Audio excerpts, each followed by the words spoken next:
ఎటువంటి ఫార్ములా లేకుండా అందరికీ అర్థమయ్యే భాషలో చాలా సింపుల్గా ఓన్లీ కాన్సెప్ట్స్ని మాత్రమే బేస్ చేసుకొని మీకు అర్థమయ్యే విధంగా ఈ వీడియో చేయడం జరిగింది. కాబట్టి దయచేసి లైక్ చేసి సబ్స్క్రైబ్ చేయండి. సో నేనేమంటానంటే, understanding a problem is half of an answer. ప్రాబ్లమ్ను మనం చదివి అర్థం చేసుకున్నట్లయితే సగం సమాధానం మనం సాల్వ్ చేసినట్లే. మరి ఈ ప్రశ్న చూడండి. If a certain principal amount to 34,000 rupees in 3 years and to 40,000 rupees in 5 years, then find the principal amount and the rate of interest. ఖచ్చితంగా మనకి పోటీ పరీక్షల్లో ఖచ్చితంగా అడిగే ప్రశ్న. ఇందులో ఏమంటున్నాడు చూడండి. If a certain principal amount, కొంత మొత్తం అనేది, ఇది ప్రిన్సిపల్ అమౌంట్ అంటే మనం మీ ఫ్రెండ్కి అప్పుగా ఇచ్చిన అమౌంట్ లేదా అప్పుగా తీసుకునే అమౌంట్, అదంట 3 yearsలో 34,000 అయ్యింది. అంటే నువ్వు ఎంత ఇచ్చావనేది తెలియదు, కానీ 3 years అలా ఉంచడం వల్ల అతని దగ్గర 34,000గా మారింది. అదే ఆ అమౌంట్ని రిటర్న్ తీసుకోకుండా 5 years ఉంచడం వల్ల ఏమైందంట, 40,000 రూపీస్గా మారింది.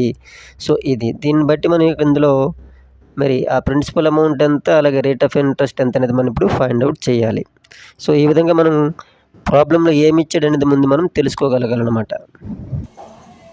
ఇటువంటి ఫార్ములా లేకుండా మరి ఈ ప్రాబ్లమ్ని ఎలా సాల్వ్ చేస్తామో చూడండి.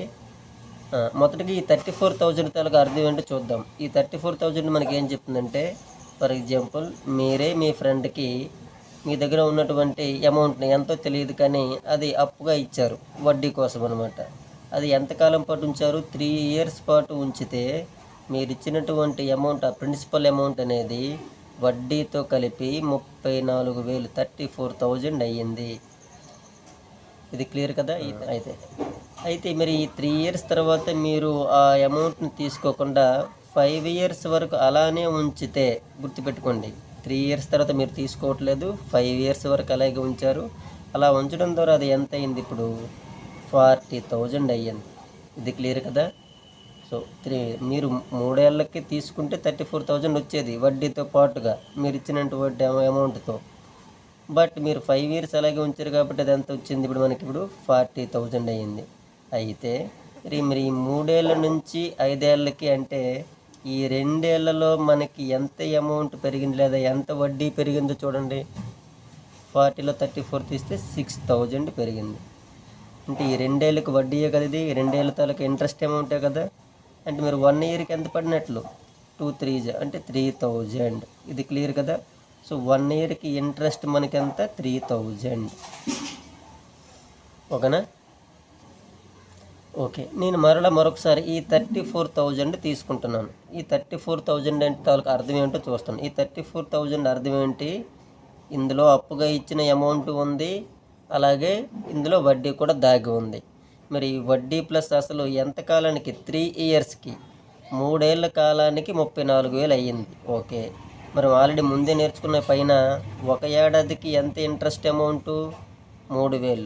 మరి ఈ 34,000 కాస్త ఎప్పటికయింది, 3 yearsకి. అంటే మరి 3 ఏళ్ళకి ఎంత అవుతుంది, 3 మూల 9,000. అంటే కాబట్టి 34,000లో మనకి 9,000 అనేది ఇంట్రెస్ట్ అమౌంట్. మరి 9,000 ఇంట్రెస్ట్ అమౌంట్ అయితే మీరు ఇందులో ఈ 34,000లో 9,000 తీసేయండి, 25,000. ఈ 25,000 ఏమవుతుంది, ప్రిన్సిపల్ అమౌంట్. చూసారా. కాబట్టి ఈ లెక్కలో మనకి ప్రిన్సిపల్ అమౌంట్ ఎంత అని అడిగితే మనం ఏం చెప్పచ్చు, 25,000. ఒక ప్రాబ్లం అయిపోయిందా. ఇప్పుడు నేను మరొకసారి ఈ 25,000కి అలాగే ఈ 3,000కి ఏమైనా రిలేషన్ ఉందో చూస్తున్నాను.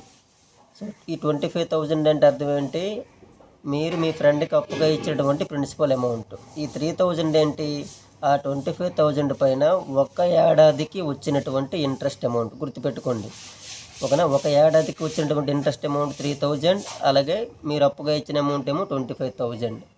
అయితే 25,000కి సంవత్సరానికి 3,000 వడ్డీ వస్తే చూడండి, నేను సింపుల్గా 25 రూపాయలకి ఎంత వడ్డీ వచ్చినట్లు, 3 rupees వచ్చినట్లు. గుర్తుపెట్టుకోండి. 25,000కి 3,000 ఒక ఏడాదికి వచ్చిన వడ్డీ. దాని ప్రకారం 25 రూపాయలు 3 సున్నాలు 3 సున్నాలు కొట్టిస్తాం.